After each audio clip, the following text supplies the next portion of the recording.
ನಮಸ್ತೆ and welcome to News Sense. ನಾನು Soumya Krishna Hegde. Third world war ಅನ್ನೋದು ಸದ್ಯದಲ್ಲೇ ನಡೆಯುತ್ತೆ. ಯಾಕೆಂತಂದ್ರೆ ಅಮೆರಿಕ ಫೀಲ್ಡ್ಗೆ ಇಳಿದಿದೆ. ಒಂದ್ ಕಡೆ ಇಸ್ರಾಯೇಲ್ ಅಂಡ್ ಇರಾನ್ ವೀರಾವೇಶವಾಗಿ ಹೋರಾಡ್ತಾ ಇದ್ದಾವೆ. ಇರಾನ್ ಅಂತೂ ಸಿಕ್ದವ್ರನ್ನ ಟ್ರಿಗರ್ ಮಾಡ್ತಾ ಇದೆ ಅಮೆರಿಕಾದ ಮಿಲಿಟರಿ ಬೇಸಸ್ ಮೇಲೆ. ಹಾಗೆ UAE ದುಬೈಯನ್ನ ಯಾವುದನ್ನ ಅತ್ಯಂತ ಭದ್ರಕೋಟೆ ಅಂತ ಹೇಳ್ತೀವಿ ಅದನ್ನ ಟ್ರಿಗರ್ ಮಾಡ್ತಾ ಇದೆ. UK ಟ್ರಿಗರ್ ಮಾಡ್ತಾ ಇದೆ. ಬೇರೆ ಬೇರೆ ದೇಶಗಳು ಕೂಡ ಇರಾನ್ನ ವಿರುದ್ಧವಾಗಿ ನಿಲ್ತಾ ಇದ್ದಾವೆ. ಈ ಮಧ್ಯದಲ್ಲಿ ಇಸ್ರೇಲ್ಗೆ ಭೇಟಿ ನೀಡಿರುವಂತಹ ಪ್ರಧಾನಿ ನರೇಂದ್ರ ಮೋದಿ ಅವರ ನಡೆ ಜೊತೆಗೆ ರೀಸೆಂಟ್ ಆಗಿ ಅವರ ಕೆಲವೊಂದಷ್ಟು ಟ್ವೀಟ್ ಅನ್ನುವಂಥದ್ದಿದೆ. ಇದೆಲ್ಲ ನೋಡಿದಾಗ ಭಾರತದ ಸ್ಟ್ಯಾಂಡ್ ಅನ್ನೋದೇನು ಅನ್ನೋದು, ಜೊತೆಗೆ ಇರಾನ್ನ ಸರ್ವಾಧಿಕಾರಿ ಖಮೇನಿಯ ಹತ್ಯೆ ಅನ್ನೋದು ಎಲ್ಲಿ ಇರಾನ್ನಲ್ಲಿ ಅಲ್ಲಿನ ಹೆಂಗಸರು ಸೇರಿದ ಹಾಗೆ ಸಾಮಾನ್ಯ ನಾಗರಿಕರು ಖುಷಿ ಪಡ್ತಾ ಇದ್ದಾರೆ, ಭಾರತದಲ್ಲಿ ಗೊಳೋ ಅಂತ ಅಳ್ತಾ ಇದ್ದಾರೆ. ಇದೆಲ್ಲದರ ಪರಿಣಾಮ ಏನು, ಜೊತೆಗೆ ಥರ್ಡ್ ವರ್ಲ್ಡ್ ವಾರ್ನ ಪಾಸಿಬಿಲಿಟಿ ಏನಿದೆ ಅನ್ನೋದನ್ನ ಇವತ್ತಿನ ನ್ಯೂಸ್ ಸೆನ್ಸ್ ನಲ್ಲಿ ತುಂಬಾ ಬ್ರೀಫ್ ಆಗಿ ಕ್ವಿಕ್ ಆಗಿ ಅರ್ಥ ಮಾಡ್ಕೊಳ್ತಾ ಹೋಗೋಣ. ಈ ಒಂದು ಎಪಿಸೋಡ್ ಅನ್ನ ಶುರು ಮಾಡೋದಕ್ಕಿಂತ ಮುಂಚೆ I would like to share a personal experience. ಅಂತಂದ್ರೆ ಅವರು ಬಹುಶಃ ಲೇಡಿ ಅಂತ ಅನಿಸುತ್ತೆ. ನನ್ನ ಒಂದು ಪ್ರೀವಿಯಸ್ ವಿಡಿಯೋಗೆ ಆಲ್ಮೋಸ್ಟ್ 8,900 ರೂಪಾಯಿಯನ್ನ ಅವರು ಸೂಪರ್ ಥ್ಯಾಂಕ್ಸ್ ನ ಮೂಲಕ ಕೊಟ್ಟಿದ್ದಾರೆ. Thank you so much. ಆ ಮೇಡಮ್ ನೋಡ್ತಾ ಇದ್ರೆ ಡೆಫಿನೆಟ್ಲಿ. ಅಂಡ್ ಆಲ್ಸೋ ಅದರ ಕೆಳಗಡೆ ಒಬ್ರು ಕಮೆಂಟ್ ಮಾಡಿದ್ರು, ಈ ರೀತಿ ನೀವು ಸಪೋರ್ಟ್ ಮಾಡುವಾಗ ಇಂಡಿಪೆಂಡೆಂಟ್ ಜರ್ನಲಿಸಮ್ ಜರ್ನಲಿಸ್ಟ್ ಅನ್ನ ಸಪೋರ್ಟ್ ಮಾಡೋದಿದ್ರೆ ದಯವಿಟ್ಟು ಡೈರೆಕ್ಟ್ ಆಗಿ ಅವರಿಗೆ ಡೊನೇಟ್ ಮಾಡಿ. ಯಾಕೆಂತಂದ್ರೆ 50% 60% ಇನ್ಕಮ್ ಅನ್ನ ಯೂಟ್ಯೂಬ್ ತನ್ನ ಕಡೆನೆ ಇಟ್ಕೊಳ್ಳುತ್ತೆ, ಇದು ಸತ್ಯ. ಜೊತೆಗೆ ಒಬ್ರು ಇಮೇಲ್ ಸಹ ಮಾಡಿದ್ರು, ಮೇಡಮ್ ನೀವು ಇಷ್ಟು ಧೈರ್ಯವಾಗಿ ಯಾವುದೇ ಪಾರ್ಟಿಯ ಫೇವರ್ ಅಲ್ಲಿ ಮಾತಾಡೋದಿಲ್ಲ ಅಥವಾ ಯಾವುದರ ಅಗೇನಿಸ್ಟ್ ಸಹ ಮಾತಾಡಲ್ಲ, ಇಷ್ಟು ವಾಸ್ತವ ಸ್ಥಿತಿಯನ್ನ ಮಾತಾಡ್ತಾ ಇದ್ದೀರಾ ಅಂತಂದ್ರೆ I would like to support your independent journalism. ಹೇಗೆ ನಿಮಗೆ ನಾವು ಕಾಂಟ್ರಿಬ್ಯೂಟ್ ಮಾಡಬಹುದು ಅನ್ನೋದನ್ನ ಇಮೇಲ್ ಮಾಡಿದ್ರು. For that matter I am so humbled. ನಿಮ್ಮ ಈ ಒಂದು ಕನ್ಸಿಡರೇಷನ್ ಅನ್ನುವಂಥದ್ದೇ ನನಗೆ ಸಪೋರ್ಟ್ ಇದ್ದ ಹಾಗೆ. ಇನ್ ಕೇಸ್ ಈ ಒಂದು ಕಾಂಟೆಂಟ್ ನಲ್ಲಿ ಇನ್ನೂ ಬೆಟರ್ ಟೀಮ್ ಅಂಡ್ ಇನ್ನೂ ಬೆಟರ್ ರಿಸರ್ಚ್ ಅನ್ನ ಆಡ್ ಮಾಡೋಕೆ, ನೀವು ಫೈನಾನ್ಷಿಯಲಿ ಸಹಾಯ ಮಾಡೋಕೆ ಇಚ್ಛೆ ಪಡ್ತೀರಾ ಅಂತಂದ್ರೆ ನಾನು ನನ್ನ ಚಾನೆಲ್ನ ಒಂದು ಡಿಸ್ಕ್ರಿಪ್ಷನ್ ಅನ್ನುವಂಥದ್ದು ಏನಿದೆ ಅಲ್ಲಿ ಡೀಟೇಲ್ಸ್ ಅನ್ನ ಕೊಡ್ತಿದ್ದೀನಿ. ನೀವು ಫೈನಾನ್ಷಿಯಲಿ ಸಹಾಯವನ್ನ ಮಾಡಬಹುದು. ಅಂಡ್ ಅದನ್ನ ಅಡ್ವಾನ್ಸ್ ಆಗಿ ಥ್ಯಾಂಕ್ಸ್ ಹೇಳಕ್ಕೆ ಇಷ್ಟಪಡ್ತೀನಿ. ಯಾಕೆಂತಂದ್ರೆ ಇದು ನನ್ನ ಎಕ್ಸ್ಪೆಕ್ಟೇಷನ್ ಅಲ್ವೇ ಅಲ್ಲ. ಆದ್ರೆ ಈ ಒಂದು ಮಾತು ಬಂತು ಅಂತಂದ್ರೆ ಕ್ರೆಡಿಬಿಲಿಟಿ ಅನ್ನುವಂಥದ್ದು ಇರುತ್ತಲ್ಲ, ಒಬ್ಬ ವ್ಯಕ್ತಿಗೆ ಅವರ ವಸ್ತುನಿಷ್ಠ ಪರವಾಗಿ ಮಾತನಾಡುವಂತಹ ಶಕ್ತಿಯನ್ನ ನೋಡ್ಬಿಟ್ಟು we would like to support you financially ಅಂತ ಕೇಳೋದಿದೆ ಅಲ್ಲ, ದಟ್ ಶೋಸ್ ಮೈ ಕ್ರೆಡಿಬಿಲಿಟಿ. ಒಬ್ಬ ಜರ್ನಲಿಸ್ಟ್ ಆಗಿ ಇದಕ್ಕಿಂತ ಜಾಸ್ತಿ ಇನ್ನೇನು ಇಲ್ಲ. Thank you so much. Next, ಬಾಕಿ ಎಲ್ಲ ಯಾರು ಸಪೋರ್ಟ್ ಮಾಡ್ತಾ ಇದ್ದೀರಾ, ವಿಡಿಯೋವನ್ನ ಶೇರ್ ಮಾಡ್ತೀರಾ. ಒಬ್ರು ಇನ್ನೊಂದು ಚಂದ ಕಮೆಂಟ್ ಅನ್ನ ಮಾಡಿದ್ರು, ಯಾಕೆ ರಿಪೀಟೆಡ್ಲಿ ನೀವು ವಿಡಿಯೋ ಮಾಡ್ತಾ ಇಲ್ಲ, I am waiting for your episode ಅಂತ ಹೇಳಿದ್ರಲ್ಲ. ನನ್ನ ಹೈಯೆಸ್ಟ್ ನಾನು ಇದಕ್ಕೆ ಡೆಡಿಕೇಟ್ ಮಾಡಬೇಕು ಅಂತ ಟ್ರೈ ಮಾಡ್ತಾ ಇದ್ರು ಕೂಡ ನನಗೆ ಇದೊಂದೇ ಕೆಲಸ ಇಲ್ಲ. ಜೊತೆಗೆ ಬೇರೆ ಬೇರೆ ಪರ್ಸನಲ್ ಕಮಿಟ್ಮೆಂಟ್ ಅಂತ ಕೆಲಸದಲ್ಲಿ ಪ್ರಾಜೆಕ್ಟ್ ಅಲ್ಲಿ ಏನಿರುತ್ತೆ ಅದನ್ನ ಕೂಡ ನೋಡ್ಕೊಂಡು ನಾನು ಮೂರು ಚಾನೆಲ್ ಅನ್ನ ನೋಡ್ತಾ ಇರೋದಕ್ಕೆ ಸ್ವಲ್ಪ ವಿಳಂಬ ಆಗಬಹುದು. ಆದ್ರೆ ಯಾವುದು ವೆರಿ ಇಂಪಾರ್ಟೆಂಟ್ ಅಂತ ಇರುತ್ತೆ, ಇನ್ಕ್ಲೂಡಿಂಗ್ ದಿಸ್ ಟಾಪಿಕ್ ಅಂತದನ್ನ ನಾನು ಬಿಡುವಂತಹ ಮಾತೇ ಇಲ್ಲ. ಯಾಕೆಂತಂದ್ರೆ that is my personal interest too. So ಇವಾಗ ಕಮಿಂಗ್ ಟು ದ ಟಾಪಿಕ್. ನೋಡಿ, ಈ ವರ್ಲ್ಡ್ ವಾರ್ 3 ನಡೆಯುತ್ತಾ ಅನ್ನೋದಕ್ಕೆ ನಾನು ಬ್ರೀಫ್ ಆಗಿ ನನ್ನ ಇವತ್ತಿನ ಅಂಡರ್ಸ್ಟ್ಯಾಂಡ್, ಇಲ್ಲಿವರೆಗೂ ನಾನು ವರ್ಲ್ಡ್ ವಾರ್ ಅನ್ನ ಏನ್ ತಿಳ್ಕೊಂಡಿದ್ದೀನಿ, ಹಾಗೆ ಜಿಯೋ ಪಾಲಿಟಿಕ್ಸ್ ನಲ್ಲಿ ನನಗೆ ಸದ್ಯದ ಮಟ್ಟಿಗೆ ಎಷ್ಟು ನಾಲೆಜ್ ಇದೆ ಅಲ್ಲ, ಅದನ್ನ ನೋಡಿದಾಗ ನಡೆಯುವಂತಹ ಸಾಧ್ಯತೆ ಅಥವಾ ಪ್ರೊಬ್ಯಾಬಿಲಿಟಿ ಅಂತ ಹೇಳ್ಬೋದು, ಇಟ್ಸ್ ವೆರಿ ಲೆಸ್. ಯಾಕೆ ಹೇಳ್ತಿದ್ದೀನಿ ಅಂತಂದ್ರೆ, ನೋಡಿ, ಯಾವುದೇ ದೇಶ ಡೆವಲಪ್ಮೆಂಟ್ ಕಡೆ ಹೋಗ್ಬೇಕು ಅಂತಂದ್ರೆ ಈ ಯುದ್ಧ ಪರಿಸ್ಥಿತಿಯಿಂದ ಹೊರಗಿದ್ರೆ ಮಾತ್ರ. ಹಾಗೆ ಮೊನ್ನೆವರೆಗೂ ಈ ಟ್ಯಾರಿಫ್ ವಾರ್ ನಲ್ಲಿ ಈ ಟ್ರಂಪ್ ನಡುವೆ ಭಾರತದ ನಡುವೆ ಏನು ಜಿದ್ದು ಅನ್ನುವಂಥದ್ದು ನಡೀತಾ ಇತ್ತು. ಟ್ರಂಪ್ ನ ಹುಚ್ಚಾಟವನ್ನ ಬಗ್ಗು ಬಡಿಯುವ ಸಲುವಾಗಿ ನರೇಂದ್ರ ಮೋದಿ ನೇತೃತ್ವದ ಸರ್ಕಾರ ಅನ್ನುವಂಥದ್ದು ಚೀನಾ ಜೊತೆ ಕೈ ಜೋಡಿಸಿದ್ದು ಸೇರಿದ ಹಾಗೆ ಬಹಳಷ್ಟು ವಿಚಾರಗಳನ್ನ ನಾವು ಗಮನಿಸಿದಾಗ, ಜೊತೆಗೆ ಈಗ ನರೇಂದ್ರ ಮೋದಿ ಅವರ ಕೆಲವೊಂದಷ್ಟು ರೀಸೆಂಟ್ ಟ್ವೀಟ್ ಅನ್ನುವಂಥದ್ದು ಚರ್ಚೆಗೆ ಗ್ರಾಸ ಆಗ್ತಾ ಇರೋದು. ನಮ್ಮ ದೇಶದಲ್ಲಿ ನನಗನ್ಸೋದು ಏನ್ ಗೊತ್ತಾ, ನಿಜವಾದ ಆಂಟಿ ನ್ಯಾಷನಲ್ಸ್ ಯಾರಾದ್ರೂ ಇದ್ದಾರೆ ಅಥವಾ ದೇಶ ಹಾಳಾಗಕ್ಕೆ ಯಾರ ಕಾರಣ ಅಂತ ಹೇಳಿದ್ರೆ extreme right wing and extreme left wing. ಯಾಕೆ ಈ ಮಾತನ್ನ ಹೇಳ್ತೀನಿ ಅಂತಂದ್ರೆ, ನಾನು ಇದ್ರ ಮೇಲೆ ಒಂದು ಎಪಿಸೋಡ್ ಸಹ ಮಾಡಿದ್ದೀನಿ, ನೋಡಿ ಸಾಧ್ಯ ಆದ್ರೆ ಆ ಎಪಿಸೋಡ್ ಅನ್ನ ಮಿಸ್ ಮಾಡದೆ ನೋಡಿ. ಯಾಕೆ ಈ ಎರಡು ಎಕ್ಸ್ಟ್ರೀಮ್ ವಿಂಗ್ ಅವರು ದೇಶದ್ರೋಹಿಗಳು ಯಾಕೆ ಹೇಳಕ್ಕೆ ಇಷ್ಟಪಡ್ತೀನಿ ಅಂತಂದ್ರೆ, ನೋಡಿ, ಈ ಡಿಪ್ಲೊಮ್ಯಾಸಿ ಅನ್ನುವಂಥದ್ದು ಅಥವಾ ಇಂಟರ್ನ್ಯಾಷನಲ್ ಪೊಲಿಟಿಕ್ಸ್ ಅನ್ನುವಂಥದ್ದು ನಮ್ಮ ಮೂಗಿನ ನೇರಕ್ಕೆ ನಡೆಯೋದೇ ಇಲ್ಲ. ಹಾಗೆ ನರೇಂದ್ರ ಮೋದಿ ಅವರನ್ನ ಪರ್ಸನಲಿ ಯಾರು ದ್ವೇಷ ಮಾಡ್ತಾರಲ್ಲ, I don't support him in many cases. ಸದ್ಯದ ಪರಿಸ್ಥಿತಿಯಲ್ಲಿ ಅವರ ಬಹಳಷ್ಟು ನಡೆಯನ್ನ ನಾನು ಪ್ರಶ್ನೆ ಮಾಡ್ತಾ ಇದ್ದೀನಿ. ಬಹಳಷ್ಟು ಜನರಿಗೆ ಅದೇ ಅರಗಿಸ್ಕೊಳಕ್ ಆಗ್ತಾ ಇಲ್ಲ.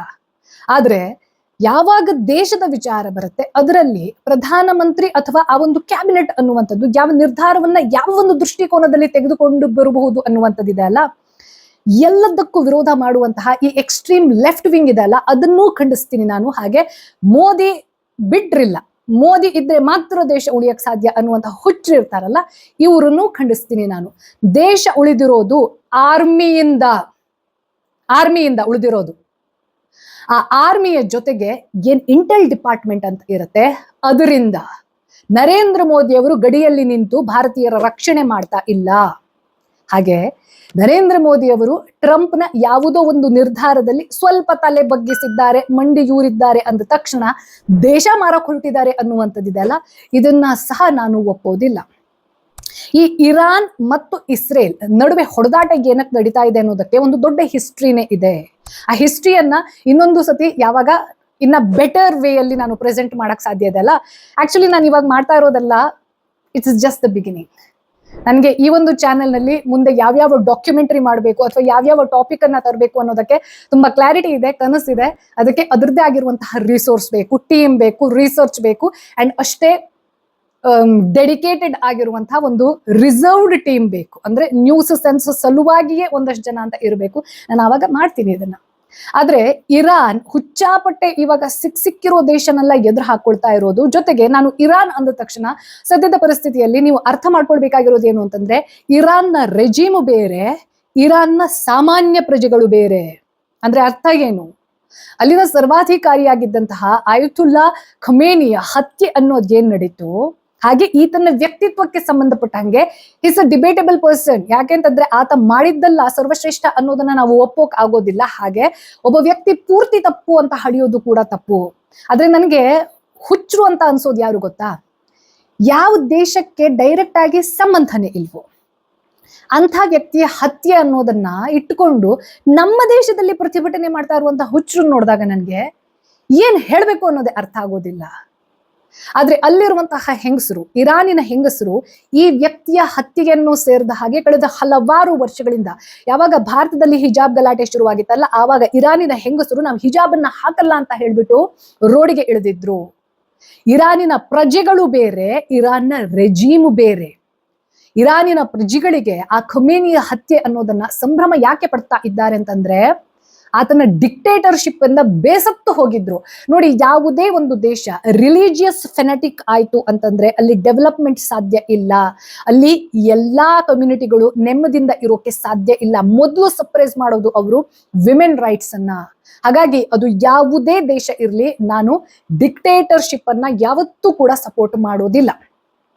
ಈ ಖಮೇನಿಯ ಹತ್ಯೆ ಇವಾಗ ಆದ್ಮೇಲೆ ಅದಕ್ಕೆ ಪ್ರತೀಕಾರ ಅನ್ನುವ ಹಾಗೆ ಇಸ್ರೇಲ್ ಅನ್ನ ಹಾಗೆ ಅಮೆರಿಕವನ್ನ, ಯಾವ ಒಂದು ಅಮೆರಿಕವನ್ನ ಇವತ್ತಿಗೂ ಕೂಡ ವಿಶ್ವದ ದೊಡ್ಡಣ್ಣ ಅಂತ ನಾವು ಒಪ್ಕೊಳ್ಳೋಕೆ ಇಷ್ಟ ಇಲ್ದೋದ್ರೂ ಒಪ್ಪಬೇಕು ಅಂತ ಪರಿಸ್ಥಿತಿಯಲ್ಲಿ ಇರುವಾಗ ಈ ಇರಾನ್ ಯಾವ ದೇಶ, ಒಂದು ಪುಟಾಣಿ ರಾಷ್ಟ್ರ, ಅದು ಸೈಜ್ ಅಲ್ಲಿ ಏನು ಇಮ್ಯಾಜಿನ್ ಮಾಡಕ್ ಸಾಧ್ಯ ಇಲ್ಲ. ಆ ಮಟ್ಟಿಗೆ ಟಕ್ಕರ್ ಅನ್ನ ಕೊಡ್ತಾ ಇದೆ. ದುಬೈ ಕಿಂಗ್ ಗಳನ್ನ ಎದುರು ಹಾಕೊಂಡಿದೆ, ಕುವೈತ್, ಬೆಹರೇನ್, ಅಂದ್ರೆ ಮುಸ್ಲಿಂ ಗಲ್ಫ್ ಕಂಟ್ರೀಸ್ ಅಂತ ಏನಿತ್ತಲ್ವಾ, ಹಂಗೆ ಒಂದು ಮಾತಿದೆ, ಈ ಮುಸ್ಲಿಂ ಬ್ರದರ್ಹುಡ್ ಈಸ್ ಯೂನಿವರ್ಸಲ್ ಅಂತ. Now that's a joke for me. ಯಾವಾಗ ಅಧಿಕಾರ ಅನ್ನುವಂಥದ್ದು, ದುಡ್ಡು ಅನ್ನುವಂಥದ್ದು ಇದೆಲ್ಲ, ಅದ್ರ ಮುಂದೆ ಯಾವ ಬ್ರದರ್ಹುಡ್ ಇಲ್ಲ, ಯಾವ ರಿಲಿಜಿಯಸ್ ಬ್ಯಾಕ್ ಗ್ರೌಂಡ್ ಕೂಡ ವರ್ಕ್ ಆಗೋದಿಲ್ಲ ಅನ್ನೋದಕ್ಕೆ ಈ ಒಂದು ಘಟನೆ ನಮ್ಗೆ ಸಾಕ್ಷಿಯನ್ನ ಹೇಳುತ್ತೆ.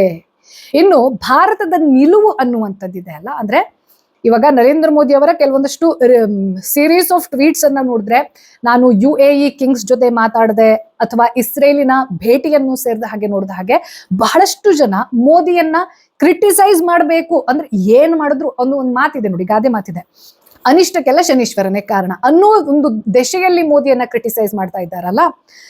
ಇಲ್ಲಿ ಅಮೆರಿಕಕ್ಕೆ ಮಂಡಿಯೂರುವಂತಹ ಪರಿಸ್ಥಿತಿಯನ್ನ ಸಹ ನಾನು ಒಪ್ಪೋದಿಲ್ಲ.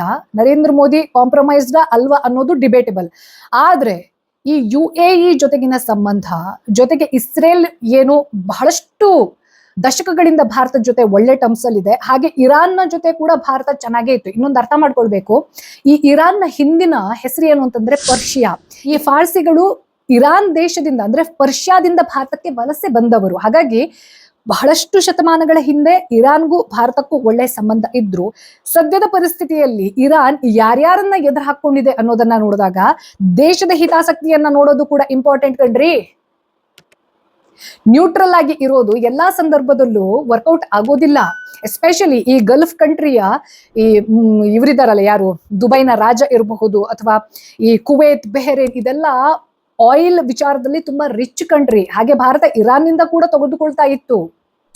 ಬಟ್ ಯಾವಾಗ ಒಂದು ದೇಶ ನನ್ನ ಮಧ್ಯದಲ್ಲಿ ಯಾರು ಬಂದ್ರು ನಾನು ಬಿಡಲ್ಲ ಅನ್ನುವಷ್ಟರ ಮಟ್ಟಿಗೆ ಅಮೆರಿಕಾದ ಮಿಲಿಟರಿ ಬೇಸಸ್ ಅನ್ನೆಲ್ಲ ಟಾರ್ಗೆಟ್ ಮಾಡಿ ರಿಪೋರ್ಟ್ ಹೇಳೋ ಪ್ರಕಾರ ಈ ಅಮೆರಿಕನ್ ಲೈವ್ಸ್ ಅನ್ನೋದಕ್ಕೆ ಅವ್ರ ಕಂಟ್ರಿಯಲ್ಲಿ ಭಯಂಕರ ಅಂತಂದ್ರೆ ಭಯಂಕರ ಇಂಪಾರ್ಟೆನ್ಸ್ ಇದೆ. ಭಾರತದಲ್ಲಿ ಯಾರ ಜೀವಕ್ಕೂ ಬೆಲೆ ಇಲ್ಲ unless he's a VIP or she's a VIP. ಅಂತದ್ರಲ್ಲಿ 5-6 ಜನ ಅಮೆರಿಕನ್ ಸೋಲ್ಜರ್ಸ್ ಅನ್ನ ಟಾರ್ಗೆಟ್ ಮಾಡ್ಕೊಂಡು ಕೊಂದಿದ್ದಾರೆ ಅಂತಂದ್ರೆ ಅಮೆರಿಕ ಕೂಡ ತನ್ನ ಹಠವನ್ನ ಬಿಡೋದಿಲ್ಲ. ಇನ್ನೊಂದು ನಮ್ಗೆ ಅರ್ಥ ಆಗ್ಬೇಕು, ಈ ಅಮೆರಿಕ ಅಥವಾ ಚೈನಾ ಇದೆರಡನ್ನ ದಯವಿಟ್ಟು ಅರ್ಥ ಮಾಡ್ಕೊಳ್ಳಿ. ಯಾಕೆಂತಂದ್ರೆ ಭಾರತದ ಮಟ್ಟಿಗೆ ಈ 2 ಕಂಟ್ರಿಯ ನಿರ್ಧಾರಗಳಿರ್ತಾವಲ್ಲ, it is going to directly impact. No doubt ಇವಾಗ ಇರಾನ್ ನಲ್ಲಿ ಏನು ಯುದ್ಧ ಪರಿಸ್ಥಿತಿ ಅನ್ನುವಂಥದ್ದೇ ಭಾರತದಲ್ಲಿ ಡೈರೆಕ್ಟ್ ಇಂಪ್ಯಾಕ್ಟ್ ಆಗುತ್ತೆ ಪೆಟ್ರೋಲ್ ರೇಟ್ ಮೇಲೆ. ಆದ್ರೆ ಅಮೆರಿಕ ಹಾಗೂ ಚೈನಾ ಅನ್ನುವಂಥದ್ದು ಭಾರತದ ಪ್ರತಿಯೊಂದು ನಿರ್ಧಾರವನ್ನ ಹೇಗೆ ಇಂಪ್ಯಾಕ್ಟ್ ಮಾಡುತ್ತೆ ಅನ್ನೋದಕ್ಕೆ ಒಂದು ಎಕ್ಸಾಂಪಲ್ ಕೊಡ್ತೀನಿ, ಆಯ್ತಾ. ಈ ಚೈನಾ ಎಂತ ಕಂಟ್ರಿ ಅಂತಂದ್ರೆ ಡೆವಲಪ್ಮೆಂಟ್ ಅಂಡ್ ಇಂಪೀರಿಯಲಿಸಂ ಅಂತಂದ್ರೆ ಎಲ್ಲೆಲ್ಲಿ ನಾವು ಕಬ್ಜಾ ಮಾಡ್ಕೊಳಕ್ ಸಾಧ್ಯ ಆಗುತ್ತೋ, ದೊಡ್ಡ ದೇಶ ಮಾಡ್ಕೊಳಕ್ ಆಗುತ್ತೋ, ಅಂಡ್ ಬರೇ ದೊಡ್ಡ ದೇಶ ಮಾತ್ರ ಅಲ್ಲ, ಆ ದೇಶವನ್ನ ಉದ್ಧಾರ ಮಾಡ್ತಾರೆ ಅವರು. C China is such a country for me. ನಮ್ಮ ಶತ್ರುವನ್ನ ನೋಡಿ ನಾವು ಕಲಿಬೇಕು ಅಂತ ಹೇಳ್ತೀವಲ್ವಾ, ಅಂಥ ಕಂಟ್ರಿ ಚೈನಾ. ಅವರ ಡೆವಲಪ್ಮೆಂಟ್ ವಿಚಾರಕ್ಕೆ ಸಂಬಂಧಪಟ್ಟ ಹಾಗೆ ಇರುವಂತಹ ಹಸಿವು ಅಂಡ್ ಎಕ್ಸಿಕ್ಯೂಷನಲ್ ಫಾಸ್ಟ್ನೆಸ್ ಭಾರತಕ್ಕೆ ಮಾದರಿಯಾಗಬೇಕು. But China can never be trusted.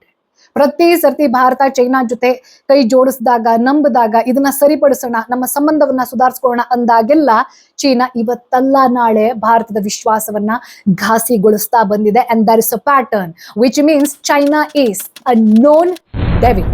But America ತಗೊಳ್ಳಿ, ಅಮೆರಿಕ ಎಲ್ಲೆಲ್ಲ ಕಾಲಿಡತ್ತಲ್ಲ ಅಲ್ಲೆಲ್ಲ ಬರ್ಬಾದೆ ಆಗೋದು.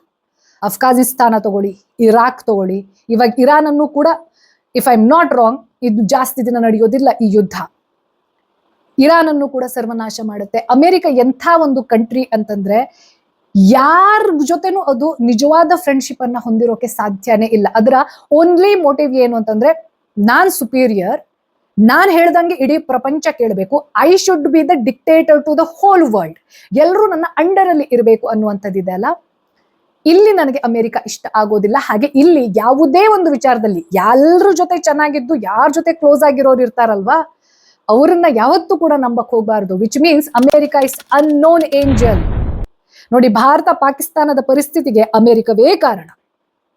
ಯಾವುದೇ 2 ರೈವಲ್ರಿ ಕಂಟ್ರಿಯನ್ನ ತಗೊಂಡು ನೋಡಿ ನೀವು, ಅದಕ್ಕೆ ಕುಮ್ಮಕ್ಕು, ಒಂದ್ ಕಂಟ್ರಿಗೆ ಕುಮ್ಮಕ್ಕನ್ನ ಕೊಡ್ತಾ ಇರೋದು ಇದೇ America.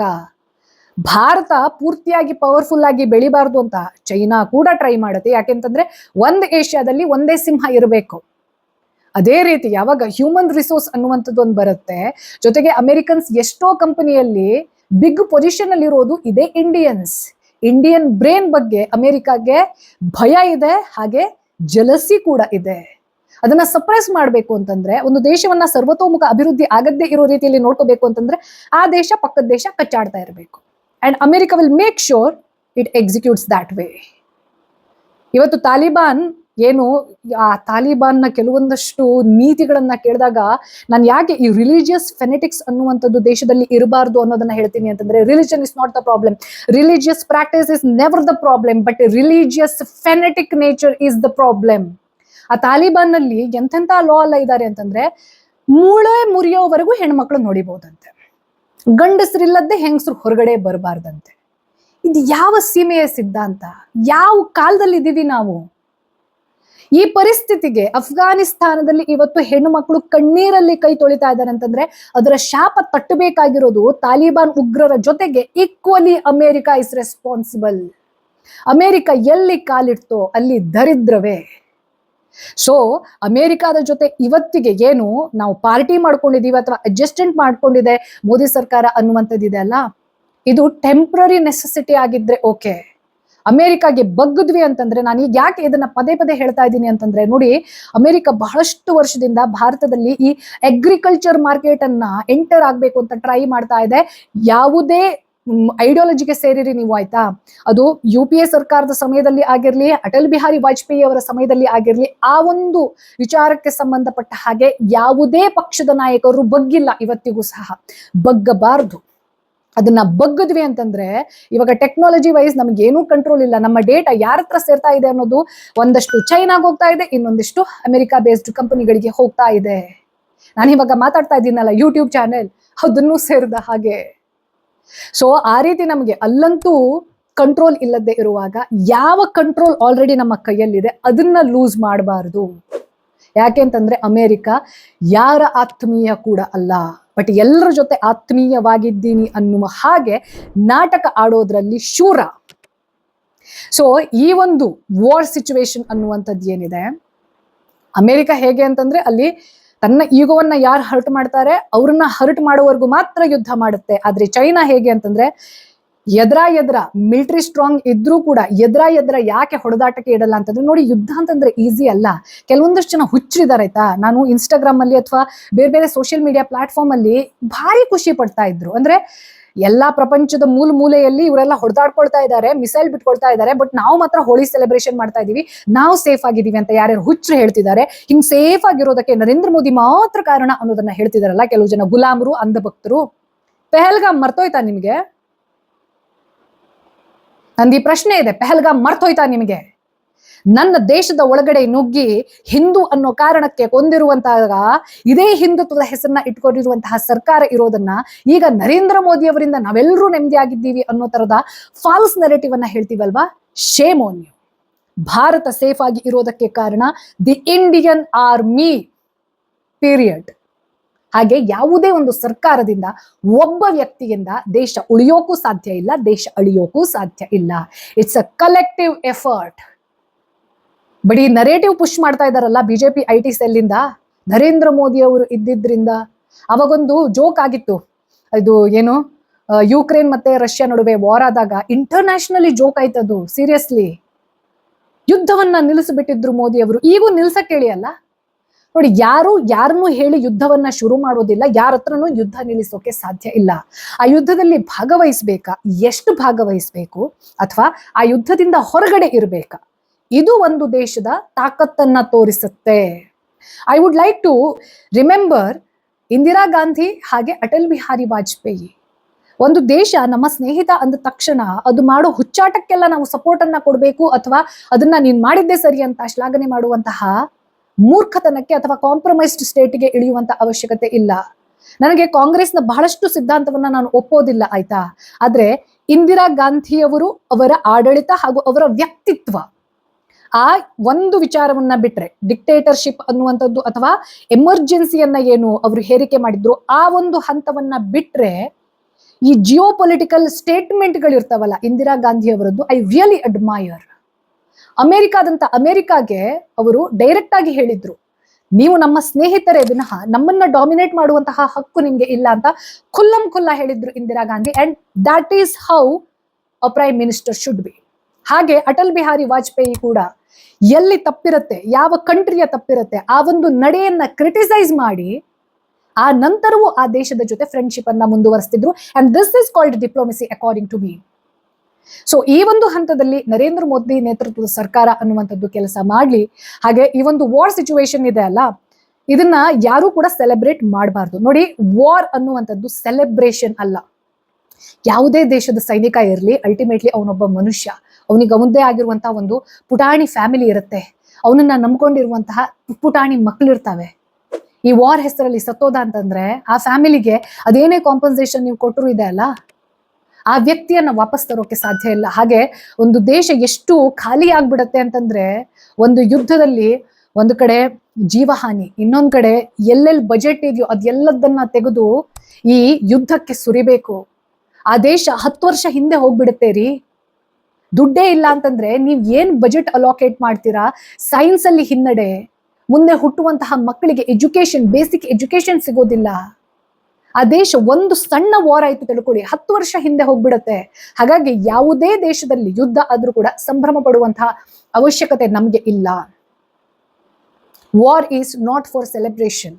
War is the last option when that is the only option. You understand what I am saying? ಹಾಗಾಗಿ ಯಾರ್ಯಾರೆಲ್ಲ ಈ extreme right wing and extreme left wing and ಅವರ ಪೇಡ್ ಪೇಜಸ್ ಇರುತ್ತಲ್ವಾ, ಅಂಥದ್ದನ್ನ ನೋಡ್ಬಿಟ್ಟು ಅದನ್ನ ಸೆಲೆಬ್ರೇಟ್ ಮಾಡ್ತೀರಾ, ಅಥವಾ ನರೇಂದ್ರ ಮೋದಿ ಅವರನ್ನ ಕ್ರಿಟಿಸೈಸ್ ಮಾಡಬೇಕು ಅನ್ನೋ ಕಾರಣಕ್ಕೋಸ್ಕರ ಬಾಯಿ ಬಂದಂಗೆ ಮಾತಾಡ್ತಿರಲ್ಲ, ಅದ್ರ ಹಿನ್ನೆಲೆಯನ್ನ ತಿಳ್ಕೊಳ್ಳಿ.